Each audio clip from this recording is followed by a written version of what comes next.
Welcome back to Mrs. Kasonya's Tutoring. I'm Mrs. Kasonya, and I'm here to help you on your journey with your ACT questions.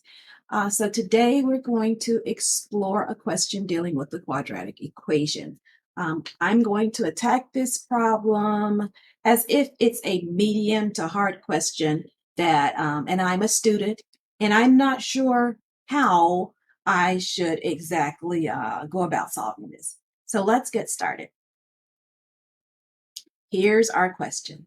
You're given the following system of equations: y equals x squared and rx plus sy equals t, where r, s, and t are integers, numbers, -1, 0, 1, 2, 3, just numbers that we count with, and the negatives and 0.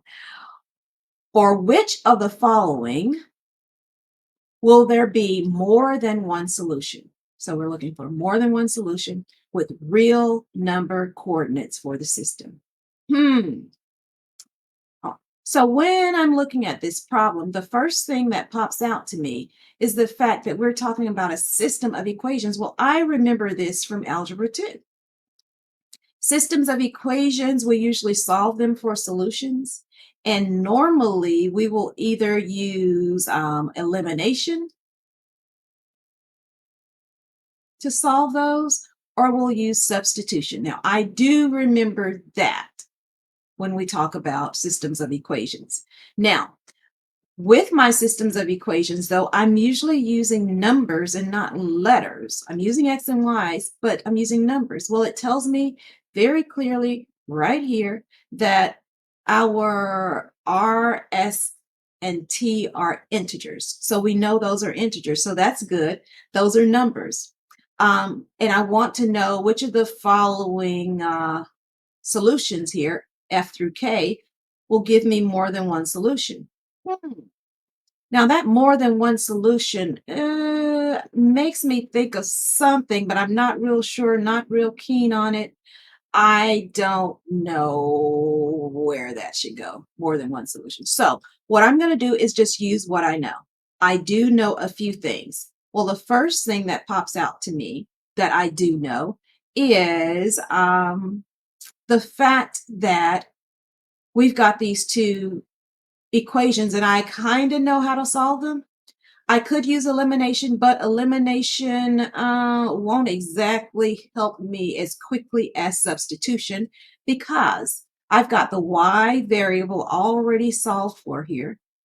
And I could easily replace this value for y, sub it in actually, for this value of y. So I'm just going to take that and plug it in there. So I think I won't use elimination, but I will use substitution.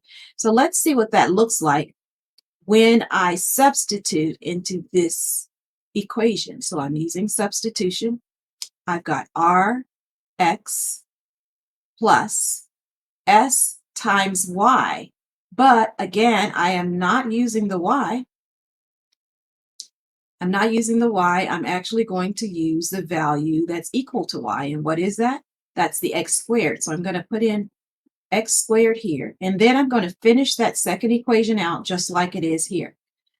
So I've got s times y, which is x squared, equals t. All righty. Now, looking at this, I quickly see that I have a quadratic equation. And you might not even remember the word quadratic equation, but you do know you learned how to solve equations with exponents of 2 in them. So that's what a quadratic equation, an equation with an exponent of 2. Now, what do I know about quadratic equations? Okay, I'm glad you asked. Well, the one thing I know is I'm going to go back to my critical recall to kind of remember what I know about quadratic equations. There's a standard form for writing an equation. Go ahead and pause the video and see if you can remember that quadratic equation standard form and write it down in your paper. Now, in the meantime, I'm just going to go right ahead. There it is. You would write your squared term first, followed by the x term plus your constant equals 0. So I can do that here. I'll just simply get 0 on the right-hand side by subtracting t from both sides of the equation. And if I subtract t from both sides of the equation, I have a 0 over on this side. Okay, so this side, though, I think I want to write my squared term first. So I'm going to write s x squared. My x term goes second, plus rx. And my constant term, which is my t, because I know my t is an integer, subtract t, goes last. So now I've got this in standard form of an equation. Wonderful. That was my goal for that. What else do I know about a quadratic equation? Well, the next thing I know is in a quadratic equation, you have to identify the coefficients of your equation here. So a is the coefficient of x squared, b is the coefficient of x, and c is the constant term out here. So let's go ahead and identify those. Our a in this instance is the s value. Our b is the term written beside the x. That's our r value. And our c is the constant term written on the end.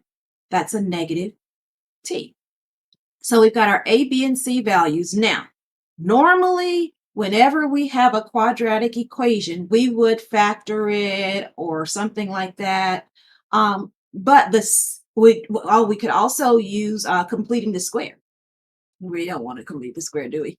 But what we could do to always get the answer, because those methods don't always give us the answer, and we'd have to start all over.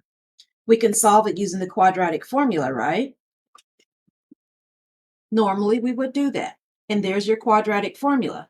Well, these solutions, or the answers to the question, are not giving me an x value. They're only giving me something greater than something, and it's talking about more than one solution. There is something about this quadratic formula that can tell me about how many solutions I have. And that information comes from the discriminant. The discriminant tells you how many real solutions you have. Well, what is a discriminant? The discriminant is this information under the square root. That's the discriminant. Now, how do we find our discriminant? We're going to plug in those values and figure out if those values simplified are greater than 0, we have 2 real solutions. If those values are equal to 0, we've got 1 solution. If those values simplified are less than 0, we wind up with no real solutions. Okay, well, our question asks us for more than one real solution right here, more than one. So which one of these options are we actually looking for? If we want more than one, this is 0 solutions. That's not more than one. This is 1 real solution. That's not more than 1. This is 2 real solutions. So this is what we're actually looking for. 2 real solutions. So we need that our discriminant to be greater than 0. Well, looking over here at these discriminants that we're given, we can quickly eliminate some of these. Is this one greater than 0? Is this one greater than 0? No, these are all less than 0. These do not fit the profile we're looking for. We need b squared minus 4ac to be greater than 0 to have 2 real solutions, or more than 1 real solution, right?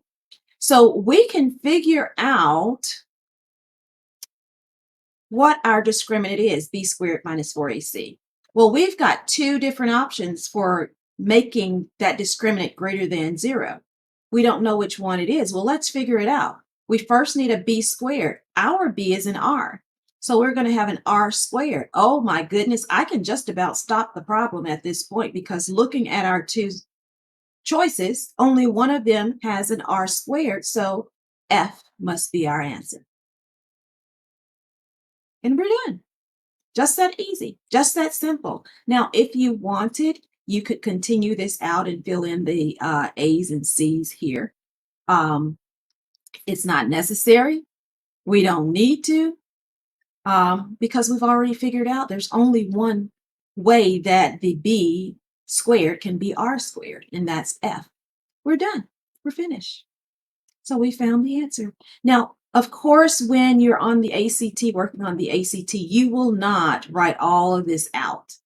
You will quickly remember and recall. That's why it's called critical recall. It's not necessary for you to write it out, but if you need to, write it out and arrive at this solution.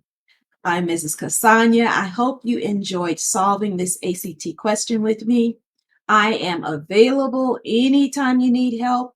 And I'd be happy to answer some ACT questions in another video. If you will, see my description box below. Shoot me an email, reach out to me, send me some questions. I'm happy to oblige. So until next time, this is Mrs. Kasonya from Mrs. Kasonya's Tutoring. Have a wonderful ACT experience. Bye.